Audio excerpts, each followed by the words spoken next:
Hi guys, welcome to Learn Little channel. நம்ம எங்க இருக்கோம் நீங்க கெஸ் பண்ணுங்க. சிங்கப்பூர்ல ஒரு இடத்துல.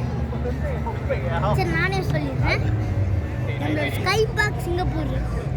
மோலியன் இன்னொரு சைடு இருக்கு. அதுக்கு ஆப்போசிட் சைடு ஸ்கை பார்க்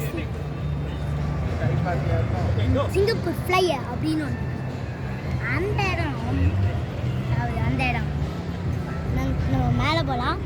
அது 11th ஃப்ளோரில் இருக்கு, 15th ஃப்ளோரில் இருக்கு. சரி, நல்லா இருந்துச்சு வியூ. நீங்கள் இப்போ பார்த்துட்டு இருக்கிறது அதோட 360 டிகிரி வியூ. எப்படி இருக்குன்னு பார்த்து கமெண்ட்ஸில் சொல்லுங்கள். என்ஜாய். ஆனால் நீங்கள் சிங்கப்பூருக்கு ஒரு வாட்டியாக சொல்லணும். Singapore rules and regulations, no littering main செம்ம ரூலு. Maintain rules. ட்ரெயினில் போகும்போது நம்ம சாப்பிடுவோம்ல, $1 62 ரூபாய் இந்தியன் மணி. ஸோ